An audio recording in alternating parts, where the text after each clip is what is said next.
Okay. So who is the Muslim messenger to India who speak the tongue of India? There's more than 400 languages in India alone. I don't know his name. I'm just giving you the general idea. So from all the 400 nation languages ethnic group in India, you could not find me one person.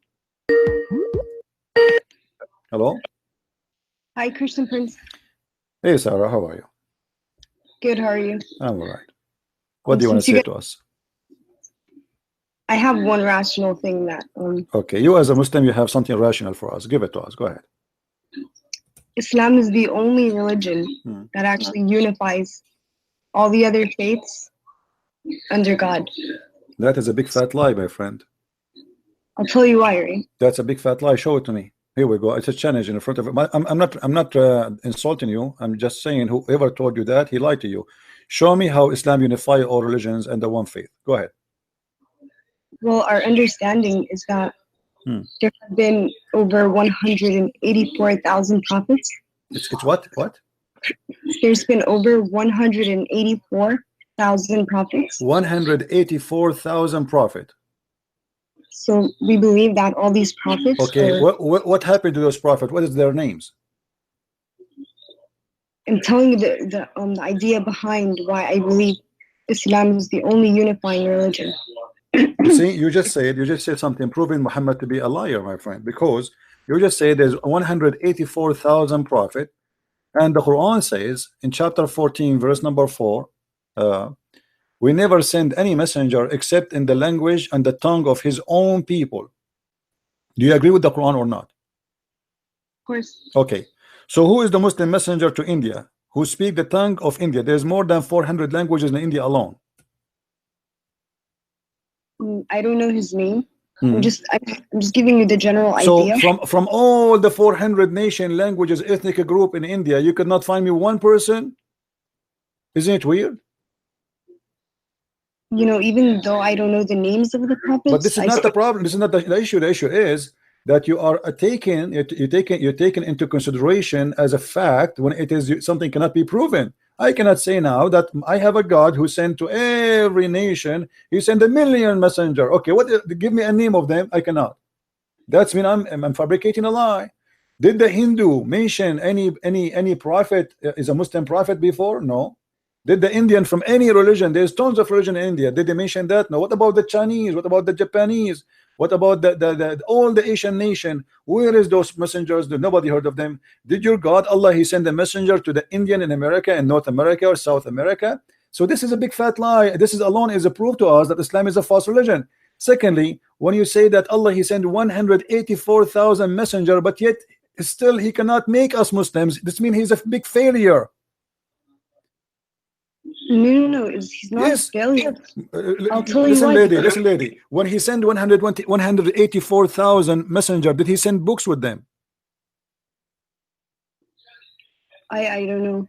Okay, that's mean that you have a God who have a library, and this library have 184,000 book, but only one book the Muslim claim is left on this library.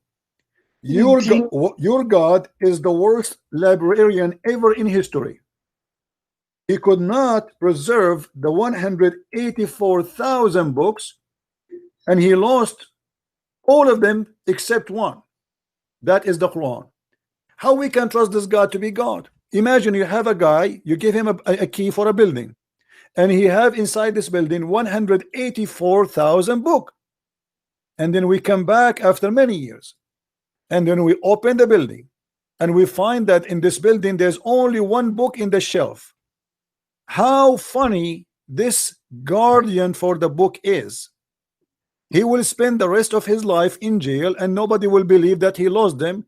People will believe that he is corrupt and he sold them in the black market. Don't you agree? No. What do you mean no? Where is that 184,000 prophet books? What happened to them? All of them, they're gone. Well, you know, some Jamaicans, they also had a prophet. Oh, the Jamaican, they have a prophet. Okay. What his name? His name was Muhammad? No. They had their religion is called Rastafarian, right? Yeah, Rapso. Yeah, okay. What does it have to do with Muhammad, with Allah? You see, But you are like, mixing things up. The Jamaican, they believe in voodoo and many crazy stuff. Don't go there. Listen, lady. Is it true that Aisha, she said that your Quran was eaten by a goat? yeah, I didn't really study hadiths. I study the Quran alone. Okay. I mean, I'm not like as smart as you when it comes to hadith and stuff. So did the Quran, was the Quran a victim of a goat? And the goat ate the Quran? Okay. Why Allah, he is God, yet he could not stop a goat from eating the book of God? I mean, this is not an army, this is not CIA, this is not a KGB, it's just a poor goat. How the goat ate the book of Allah? Well, humans have a part to play too. It's not just God is going to do everything for us. We have to put our... No, but this is not true, because the Quran says that Allah is going to preserve the Quran. That can be a good scenario if your God did not open his mouth and he said, Inna alayna jam'ahu wa Qur'anahu. It is on us to collect the Quran and to recite the Quran. So as long Allah, he is the one who promised that he will collect the Quran, then we cannot accept anyone to say to us what you said, because he said, it's on me. It is on me. Who? Allah. Inna alayna jam'ahu wa Qur'anahu, chapter 75, verse number 17. So you cannot say to me, oh, we have a duty as a human to protect the Quran, because Allah, he confirmed that this is his duty. No, I'm saying from the goat and like from kids or from something that, if we have a Quran, we put it on the shelf. I don't know how it got how you can preserve the Quran if the goat ate it already? Can you recite for me the verses which the goat ate? You cannot. That's it. It's in the belly of the goat now. And until now we could not find this goat. It's missing. If you go to the FBI website, you will see in the front page it says the big name wanted. If you go, this is in America. If you go to Saudi Arabia, until now you will see that goat picture is there, because until now it's missing, and we need to find desperately those verses. Wait, so did you know that the way it's preserved is through memorization? My friend, what preserved? Can you recite for me the verses which was in which the goat ate? Can you? Here we go. I'm listening to you. You preserve it by memorization. Tell me the verses which the goat ate. Just as an example. No. Okay, so what are you saying? That the goat ate a part and now it's not there? Yes, it's not there. It's not there. It says that there is the verses of 10 times breastfeeding for adult. Your God Allah, mashallah, he allow you as a woman, with my respect to you, I'm not trying to insult you, don't take me wrong, but this is what it says, that Allah, he allow you as a woman to give your breast to a strange man, and he will suck it 10 different times, and he is satisfied, and then after that you are lawful for him to be with him next to him in the same couch. It's not there. Show me the verse. Here we go. I'm gonna see it. Well, we can't find this verse. That is not what Allah said. Sorry? Where did you get that from? Here we go. It's in front of us. Here we go. Read with me. The verse of stoning and breastfeeding for adult 10 times was revealed, and the paper was with me under my pillow. When the messenger of Allah died, we were preoccupied with his death, and the time sheep came and ate it. And then that verse, they continue saying here, and that verses were abrogated in recitation, but not in ruling. Okay, so abrogate by recitation, by what? By a verse about 5 times, but we cannot find even the 1 5 times. So we cannot find the 5, we cannot find the 10. Yeah, I don't believe that. Well, it's not up to you. This is your history. This is your Aisha saying that. What about your prophet saying let me show you. Are you saying to me that there is no way in Islam that the prophet of Allah, he ordered women to give their nipples to strangers to suck it 10 different times? Are you saying that? Yeah, that's haram. Okay, am I ready? Here we go. Again, please don't think I'm trying to insult you or to be rude to you. So listen to me carefully. Here we go. This is Sahih Muslim, and this is Ibn Majah, and this is Sunan al-Nisa'i. You choose which book you want. It is Sahih Hadith, and the Muslims agree upon it, that a woman, her name is Sahla bint Suhail. She came to the Prophet and she said to him, there's my husband is upset from the guy who is coming to my house, and who he stay with us because he's a slave there, he's a man. So Muhammad, he said, suckle him. She said, how I'm going to suckle him and he's a growing man? Can you see my screen with me? Yeah, I can. Okay, so this is what your prophet said. It's crazy. I know. It's a very confusing, very stupid. I mean, a Yeah, man. but how are you so sure that the Prophet said that? I mean, Because this is Sahih Muslim. This is not me. This is your scholar saying that. This is Aisha saying that. This is the people of around Muhammad saying that. It's not not me. I wasn't there. how do we know that though? How do you know that the Quran says what it says? The Quran is coming to you through the people, to the same people you are receiving the Quran from is the same people who received the Hadith from. Okay, but if if God is telling us, you can't have relations with men outside of marriage, why would this would contradict the Quran? Well, this is here according to Muhammad is not a relationship. It is something to do to stop any relationship. Muhammad, he think he's wise. So if a man he look at you in a dirty way, let us say you are going in the bus, you can go, by the way, if you speak Arabic, you can watch the video. You will see an Egyptian, she was asking a big sheikh from Al Azhar University that she said to him, are you saying now I work in a studio that I have to give my boobs to all those men who work in the studio? He said yes. She said, what if I go in a bus? He said, you have to give it to all of them. So this is your prophet saying that this is not you or me or anyone. The dean of the Azhar University for the Hadith department, he made a fatwa that a woman, if she want to stay alone with a strange man, she have to give him her boobs 10 different times, not in one time, which means in 10 different times, and he have to suck it until he is satisfied. Yeah, I don't believe that. Sorry. You don't believe because you are ashamed of it. This is the whole point. But as you see, it's in front of you. I'm not the one. This is your Muslim website. This is your Muslim book. This is your Muslim scholar. This is the wife of Muhammad, and this is not a Christian prince. No, because in the Quran it says that the wives of the Prophet should stay home, and that they are unlike other women, and they should veil themselves. No, yeah, my friend, the history of Islam report that Aisha, she took an army to fight Ali, and she caused the death of more than 10,000 Muslims. What are you talking about? And Muslim women, they used to be taken for fun with the Muslims during the wartime. This is why your prophet allowed you to do mut'ah. How many days a Muslim man and a Muslim woman they can have fun together before marriage? 0. 0. As I know, it's 3 days and 3 nights. From where? Well, because your prophet, he said, any man and any woman, they like to have sex together. They can have sex for 3 days, and if they like it, they can increase. Here we go. Read with me the screen. Do you see it? Allah Messenger said, if any man and woman agree, and here they say to marry temporarily. By the way, it doesn't say that. This is a fiction between two brackets. It doesn't say anywhere to marry.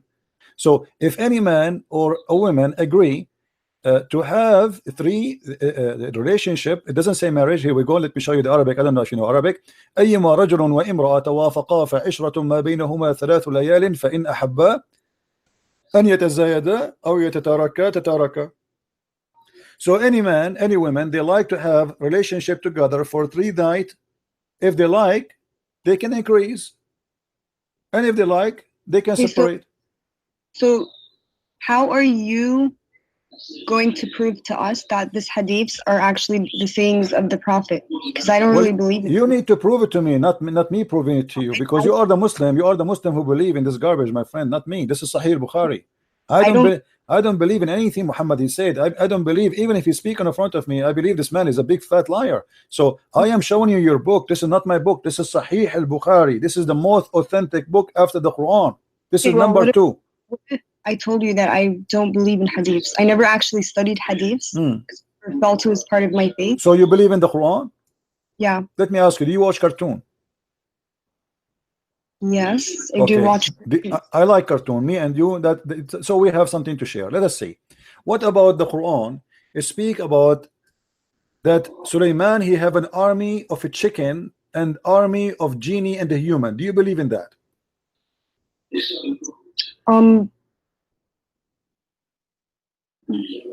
Wait, can you explain that chapter to me? If you go in chapter 27. Verse, you can read it. The whole chapter is very funny. I like it. It's my favorite chapter since I was a kid. I used to read it almost every day, just like, especially when we don't have electricity and there's no cartoon on the TV. So chapter 27, verse number 20. Here we go. Read. You will see it says the following. Your prophet Sulaiman, and supposedly he's a Muslim prophet like your Muhammad. Muhammad is talking about him. Allah is talking about him now. And it says, and before Sulaiman or Solomon were marshaled his host of jinn and men and birds, and they were all kept in order and ranks. Like, ooh, ah, 1, 2, 1, 2, chicken, genie, human army. He have a 3 army, 1 of genie, 1 of men, and 1 of birds. What do you say? This is Quran. Are you going to say to me the Quran is a lie too? You don't believe it? No, I believe there's something, you know, there's a message to be behind the story of Solomon. So now you believe that there's a prophet of God. He have an army of birds and chicken. Well, you know that Allah subhanahu wa ta'ala did say that he doesn't shy away from using I mean, what the point? What I will do with the army of a chicken? And look, do you know the leader of the army of the chicken? Who is he? Do you know who's he? Do you know who's he? His name is Al-Hudhud. Do you know what Al-Hudhud is?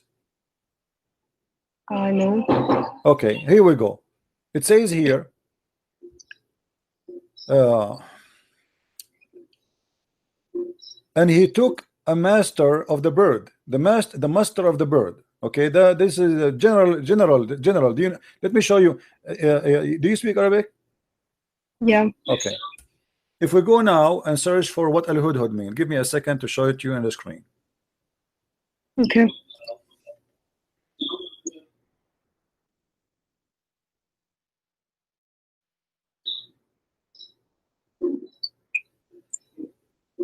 All right, this is Al-Hudhud.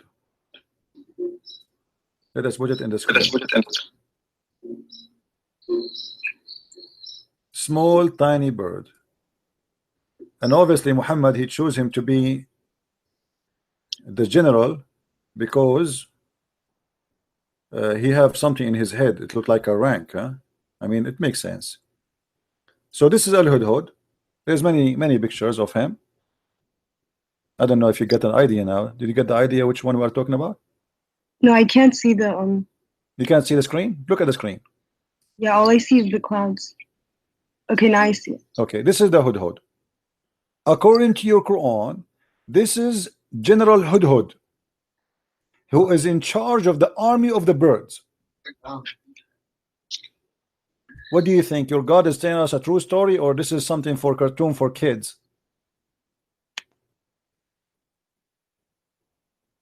Okay, so there is the story of Solomon with the jinn and them. Okay, so let's think about it, right? Let us think about it. Go ahead. We are thinking. Okay, let's go back to the chapter. There's jinn. So what do we know about jinn? We know that they're smokeless. Jinn, what is jinn? Have you ever seen a genie? Yeah, I saw in my dreams the genie before. You saw a genie before? In my dream, though. In your gym? In my dream. On your dream? I saw. You know, I have a friend. He saw a genie in his dream. It was his mother-in-law. I'm not sure what you saw yourself. What do you mean you saw a genie in your dream? What is the genie? What is genie? It's another creation by God. And it's made of smokeless fire. So when I saw it in my dream, I saw the form of the genie, but you can see through it. I saw it through it. Is it true that you Muslims believe that genie can have sex with you? Yeah, I don't know about that. What do you mean? No, come on, be honest with me. You know that. Even there is a Muslim, he opened the door on his wife, he found a fire. With my respect to you, he found the fire in her private part, and he claimed that this was the reason, because of the genie, he was sleeping with her, because genie is made from fire, correct? I mean, I haven't heard that story. Like, okay. I've never personally experienced anything like that. All right. So now Sulaiman, he have an army of genie. What he did with the army of genie? Okay, so he had maybe, you know, by the permission of God. Yeah, but what he would do with the army of genie and army of chicken? What he would do exactly? He occupy which territory with his genie and chicken?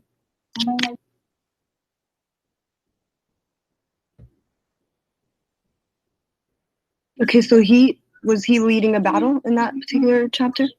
No, this is a bird. You know, do you see how small this bird? Do you see how small this bird? This is smaller than a pigeon. Pigeon is bigger than this bird. What this bird will do in a wartime? What this bird can do? Can you tell me? He will go and kill the small mosquito. What he would do?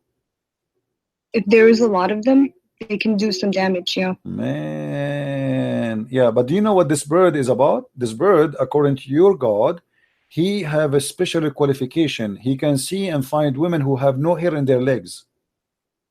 Really? Yeah. Which I really I want to buy one, because until now I'm single and I cannot find a woman she don't have hair in her legs.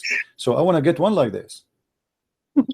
If you know somebody he can sell those birds, please, I want to buy one, because I'm desperately looking for a woman she have no hair in her legs. This is the only one who can do that. If Allah says so, must be true.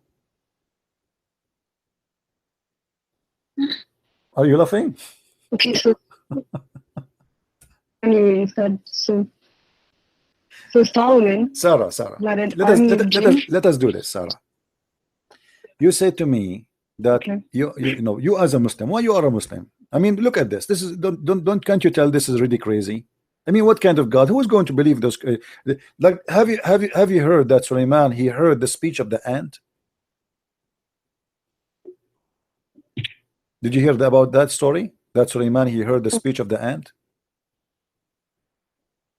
Yeah, the one where. Okay, do you know that the ants don't talk? The ants don't have a speech. Ants are mute. So how Sulaiman, he heard the speech of the ant? How he can hear it? Ants are mute. Well, ants they communicate by chemical and by vibration only. They don't talk. Look here what it says. So when Sulaiman walked with his host, his army, one of the ants in the valley of ants. By the way, my house in the Middle East is about like 20 kilometers from the valley of ant. We are neighbors. So when he arrived there, one of the ant, when he arrived to the lowly valley of ants, one of the ants said, "O ye ants, get into your habitation, lest Solomon and his host," which mean the army of chicken and the genie, "crush you under his foot without knowing it." So he smiled, amused at her speech. How Sulaiman how he can hear the speech of the ant if the ant are mute? Well, if God, God had to give him that ability. Do you know how many ants in the valley of ants? How he can hear only one ant? What is the secret behind that? I mean, only one ant spoke. There's like a million ant in there, and there's only one ant she spoke, and she said, "Hide." What about the rest of the ants? What they said? Takbir?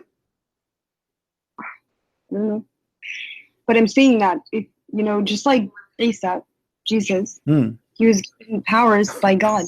So the same thing with Solomon's ability. Okay, why Isa have power by God, and his power about resurrecting people from death, making the blind see, but Sulaiman, he have a power of things nobody see. It's just fiction, obviously, like a flying carpet. Sulaiman have a flying carpet. Flying carpet can carry 600,000 chairs. Do you really believe in flying carpets, Sarah? Be honest with me. You believe in flying carpet? A flying carpet? Yeah. No. You don't believe in flying carpet? What do you mean?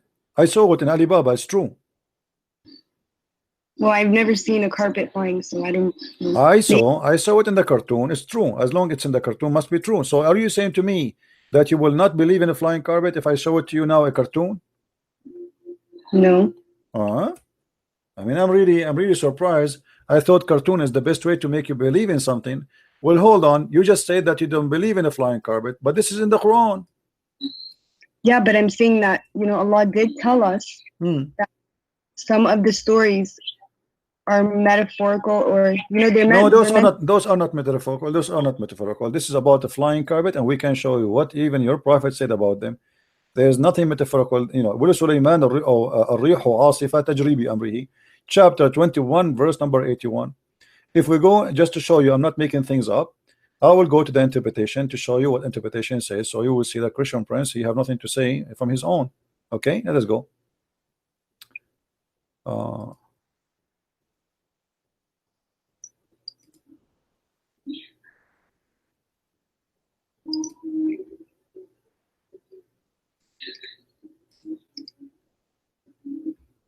All right.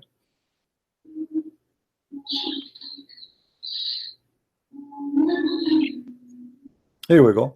And to Sulaiman we subjected the wind strongly. Ragging means we subjected a strong wind to Sulaiman. Tajri bi amri, he running from his command towards the land which he blessed, meaning the land of Asham. Okay, let us see what does that mean. And if everything, we are all knower, Allah saying, he had a mat made of wood. Who had that carpet? Sulaiman. Made of what? Made of wood, which he would place all the equipment of his kingship, horses, camels, tents, and troops, and then he would command the wind to carry it, and he would go, which means the wind, go underneath it, and would carry him aloft, shading him and protecting him from the heat. So Sulaiman now he flying with the flying carpet, and he put all his kingdom, the whole kingdom is a flying. This is not a Boeing 777. This is bigger, 600,000 chair only.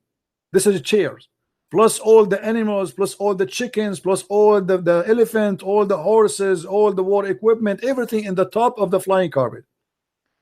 And then in the top of him, there's the birds who fly to keep him in shade. And you know what birds do when they fly in the top of you? They will shower you with poo-poo. You know that, right, Sarah? Yeah. Okay. So Sulaiman, now we can imagine how much he is covered by poo-poo. The poo-poo is all over him. He have like 1 million bird in the top of him. So until he reach wherever he wanted to go in a land. So what your Quran teaching us, that Sulaiman, when he wanna go, let us say from Jerusalem, he wanna go to Los Angeles. What he do? He say, the flying carpet come. The flying carpet, the flying carpet come, and all his army jump in the flying carpet, and they put the 600 chairs there, and they put all the camels, the horses, and everybody, come on, takbir, Allahu Akbar, everybody go on the top of the flying carpet, and we go to Los Angeles. What do you think? This is a true story.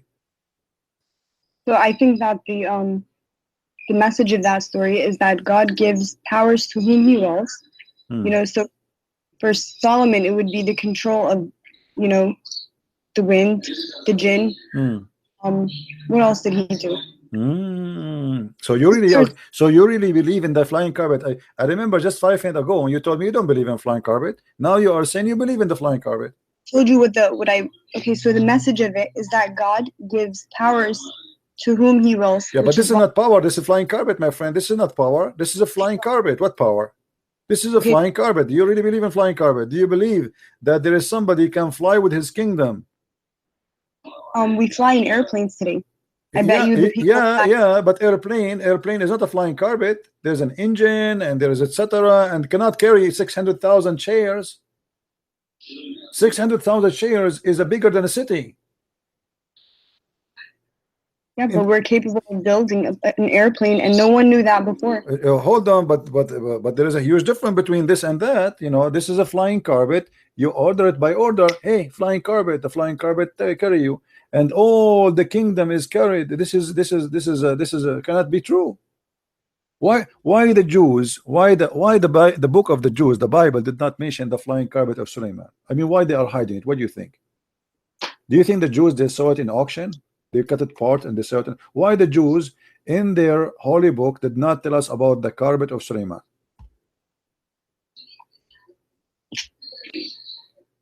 Is it in there? Have you read the Torah? Well, not in the Torah, but I can find you where Muhammad he got these stories from. There's a book I advise you to read. It's called The Legions of the Jews. Or you can go and get my books from Amazon. Go to Amazon.com, or if you live in Europe like Amazon, Germany, etc., and you can get my books. You will see where Muhammad is getting those stories. Muhammad is copying a story from the Legions of the Jews, which is not a true. It's just a fiction. The Jews, they used to tell it to their kids about the glory of Solomon, the glory of David, the glory of their rabbis, the glory of their kings. It's a fiction story. Muhammad, he took it, he put it in his Quran, and he said, this is from my God, this is a true story. But those stories they used to tell their kids. Yeah, but what I was going to say to that.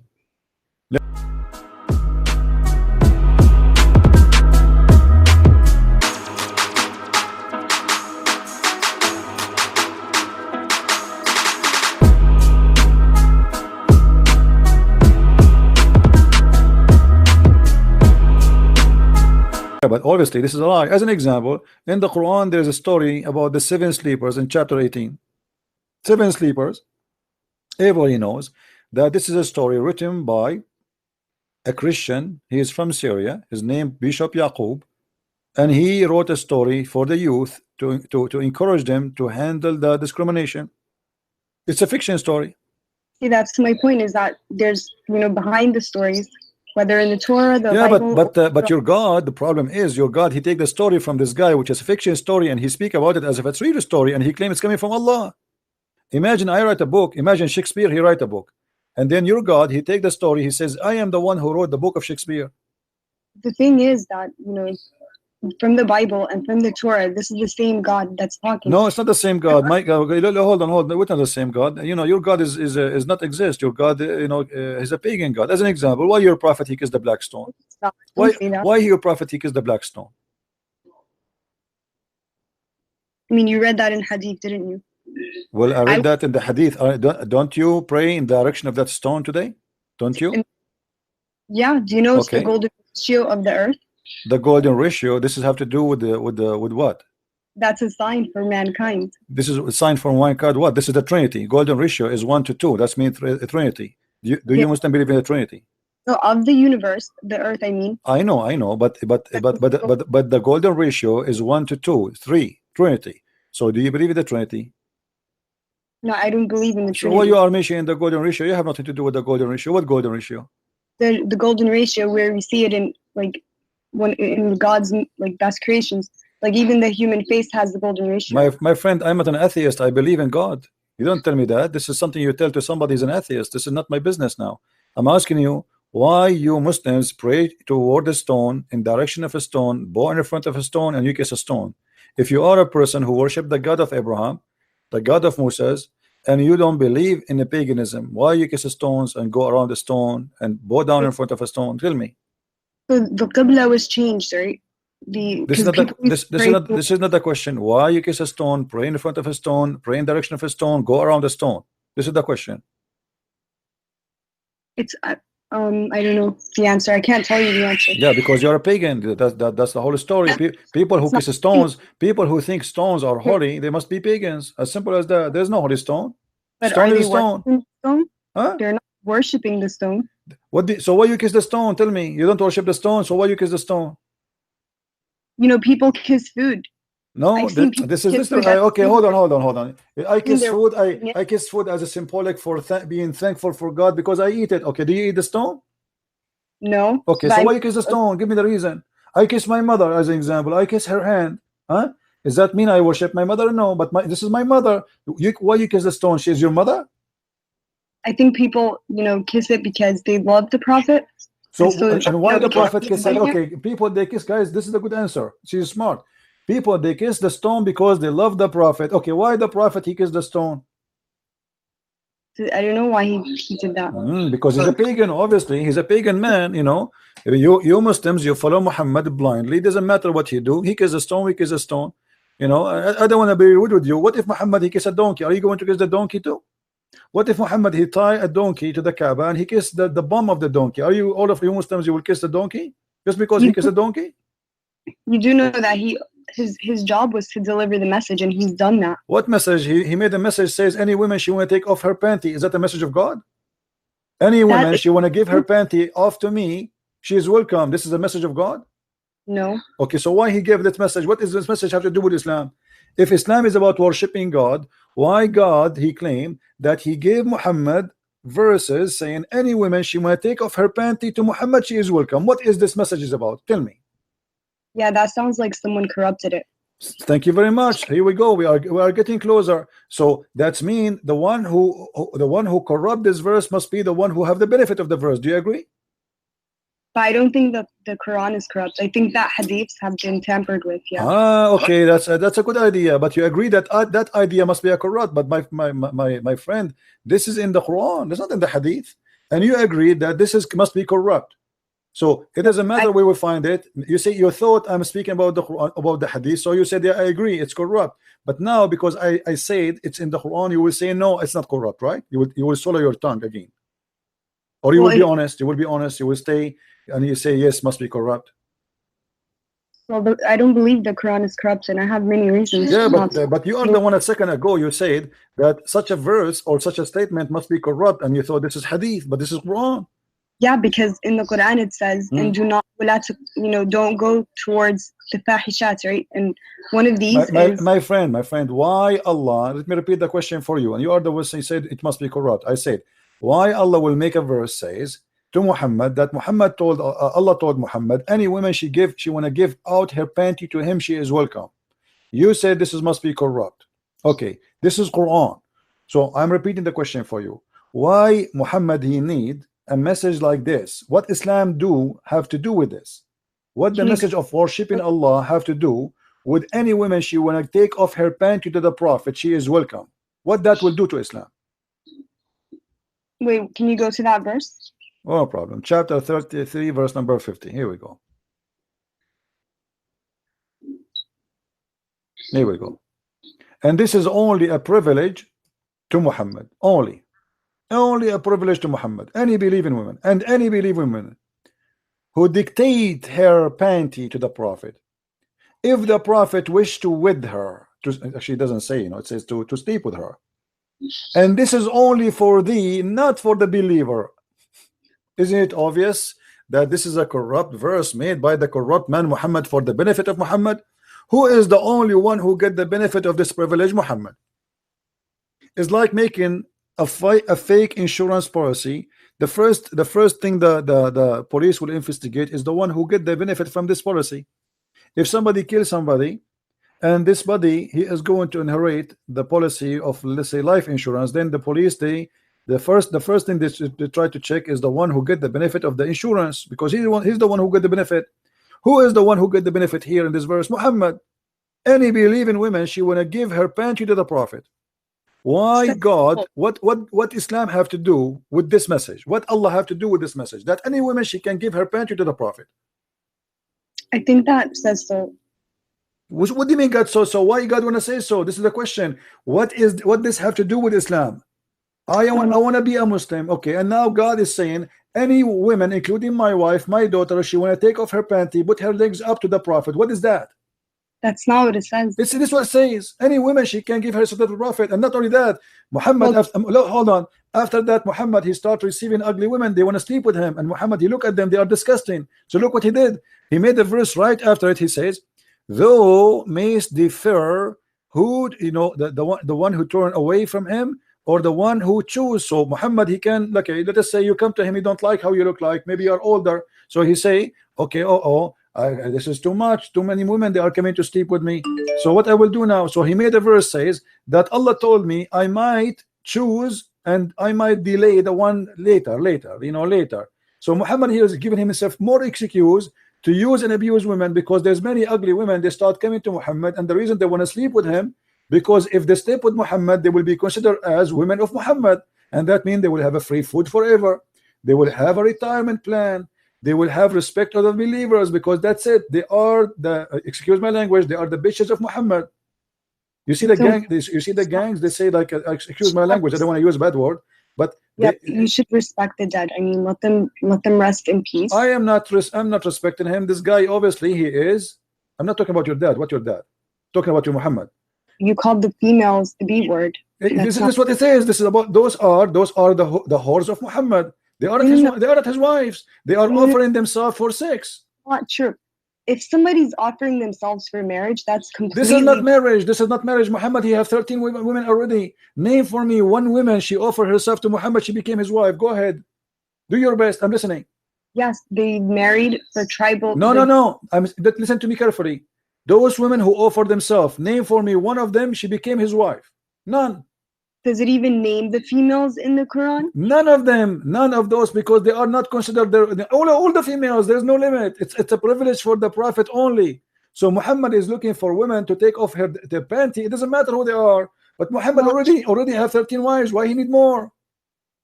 Right, now you're interpreting it from your perspective, right? I am not giving interpretation. I am not. Here we go. It's in front of you. You give an interpretation. Lady, do you see it says any believing women? Do you see any believing women who like to dictate her not her soul, It says nafsaha in Arabic, which means this is about sex. This is about sleeping with him. Nafsaha, her soul, yes. Yes. So what he will get from her, what he will get from this woman? Sex. Okay. Name for me one woman, she dictated herself to Muhammad and she became his wife. Look, so any believing woman who dedicates her soul to the Prophet. To do what? Prophet to wishes do what? To do what? To do what to him? Exactly. What she would do? To wed her. What the service he want from her? What with her? Okay, so if he's traveling and women are, want to marry him, they're also gonna, be pushing the message. So he's gonna give. Lady, do you see what it says here? Yastankihuha. Yastankihuha is a continuous verb, and you speak Arabic, don't you?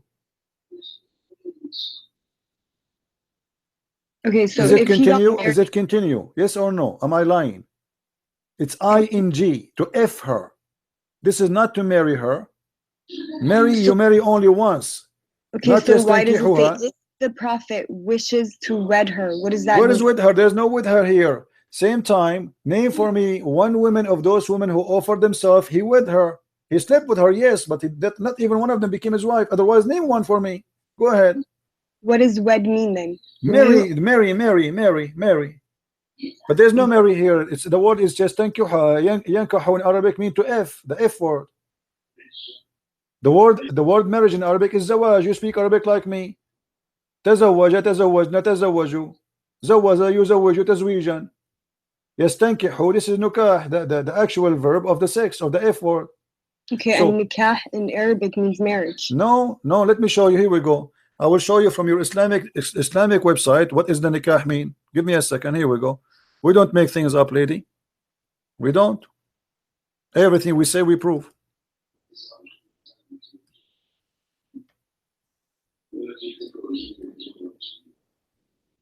Means like marriage contract. Well, from my understanding. Okay. Let us see.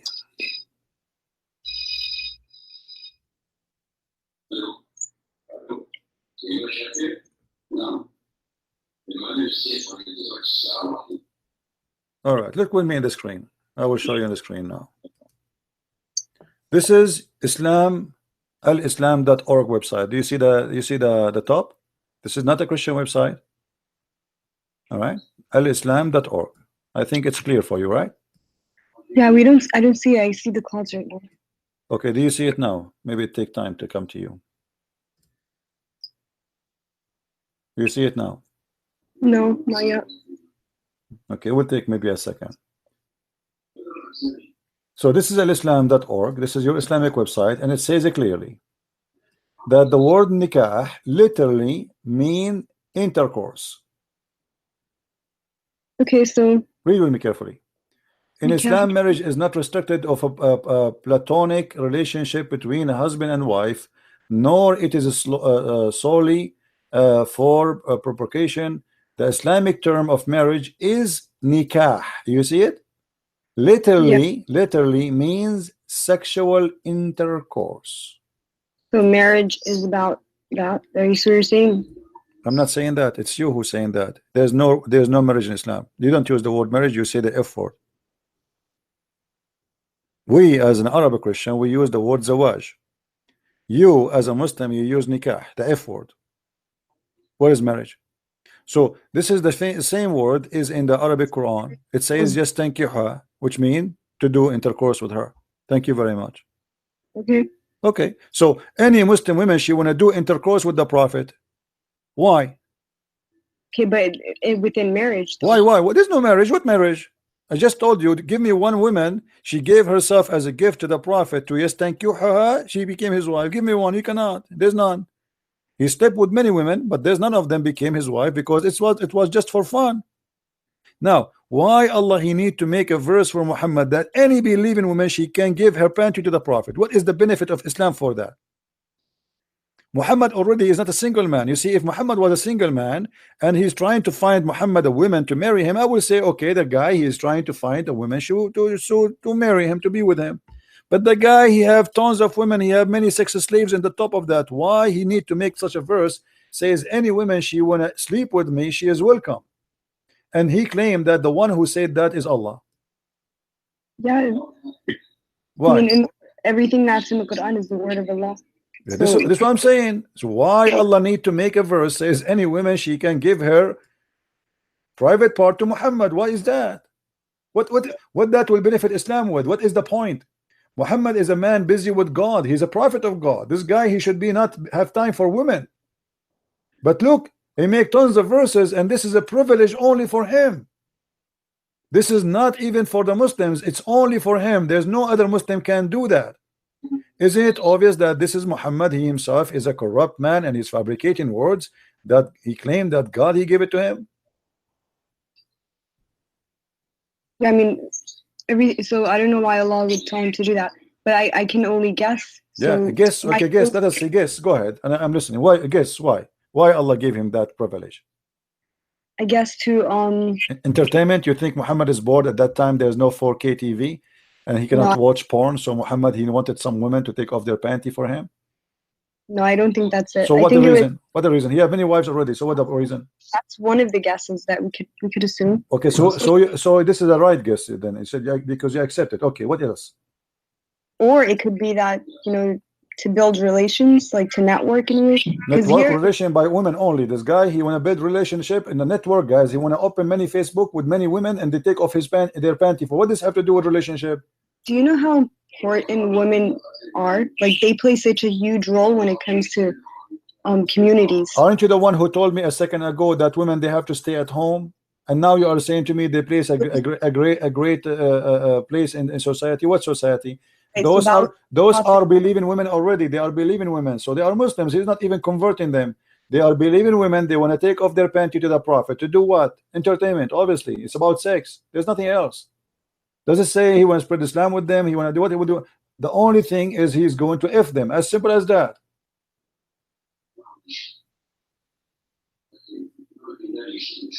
I mean, that's what it is. Yeah, that's what it is. Thank you very much. I agree. That's what it is. Muhammad is a person who is taking advantage of him claiming to be a prophet, using the poor people around him, having sex with their women. And even Ibn al-Arabi said, listen, Ibn al-Arabi said that if the prophet, his eyes fall into a woman, her husband must divorce her immediately so the prophet, he can have her. You know that? Do you know that? Okay, so if she give herself onto the prophet, but do you agree that if a man, his name is Muhammad, his eye fell onto you, your husband have to divorce you immediately? Do you agree with that? I mean, like, what are you talking about? You are, let us say you are walking. I'm not insulting you, by the way. Don't take it as personal. Let us say you are walking in front of Muhammad and he saw you, he liked you. According to Islam, if his eyes fell onto you, which means he saw you, he liked you, your husband, he have to divorce you immediately so Muhammad can sleep with you. Do you agree with that?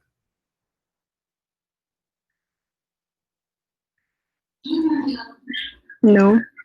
Well, this is what it is. That's what you're saying it is. I'm not saying that. I will show you the reference. You want to see the reference? You want to see the reference? Sure. Okay. Let me find the reference.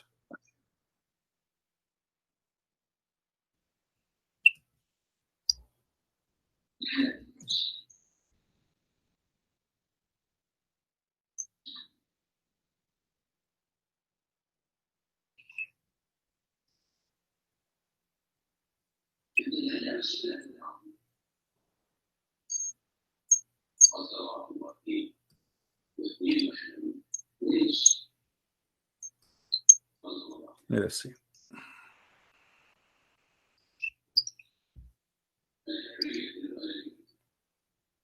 All right, this is the official government website of the Kingdom of Saudi Arabia, and this is Tafsir al-Qurtubi. I'm sure you know what al-Qurtubi is, right? No. You do not know what al-Qurtubi is? He's a big scholar in Islam. Anyway, this is the Saudi Kingdom, the Saudi Arabia Kingdom website. All right, very well-known website.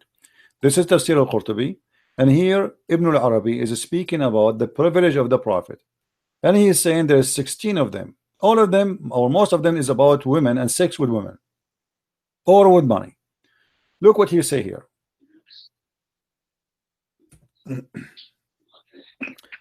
قال ابن العربي. Let us see what قال ابن العربي. That hadith or Quran? Where is This is Quran interpretation for that verse. Read. You know Arabic, that will make it a lot easier for me. Do you see in front of you on the screen the Arabic? Do you see it, Sarah? I Do you see the Arabic? see it. Okay. Does it say إذا وقع بصره على امرأة وجب على زوجها طلاقها وحل له نكاحها? How disgusting that is. You just said you don't accept that. If Muhammad, he look at you and he like you, your husband must divorce you immediately. So the Prophet, he can, with my respect to you, he can sleep with you. What do you say? Interpretation or Sorry, say again. I lost you. What you said?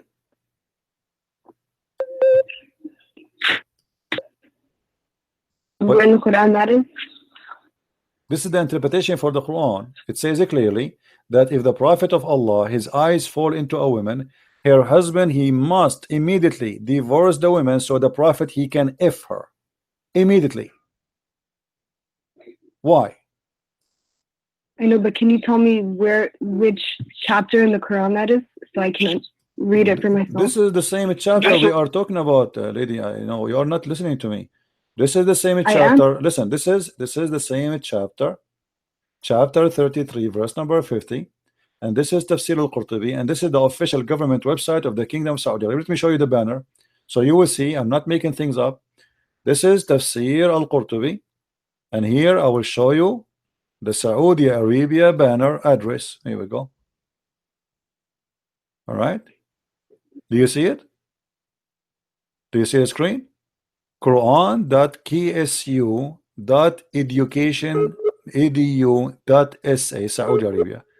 This is a government official website of the Kingdom of Saudi Arabia, and this is Tafsir al-Qurtubi. And this is what your Islamic cult teach.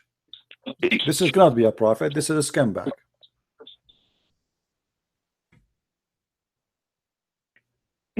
Sarah, my friend, allow me to call you my sister. Maybe you are my younger sister. My sister, I invite you to leave this cult. This cult is disgusting. Muhammad cannot be a prophet of God. There's no way a man, he have a dignity. He will force a man to divorce his wife just because he look at his wife and he like her. That is disgusting. That is satanic. That is cannot be a prophet of God. Your net is bad. Did you hear me, Sarah? I invite you to leave this cult, Sarah. There's no way, and you are the one who said you don't accept that. You said that to me. You don't accept that because you have dignity, because you are a good woman. You don't accept that. This is disgusting. A good woman like you don't fit here. This is not a religion for you, Sarah. What kind of a prophet you would do that? Do you hear me now? So I invite you, Sarah, to leave this cult. This is not a good. This is not a religion. This is a scam. This is a sex monster. This is a guy who want to take advantage of you.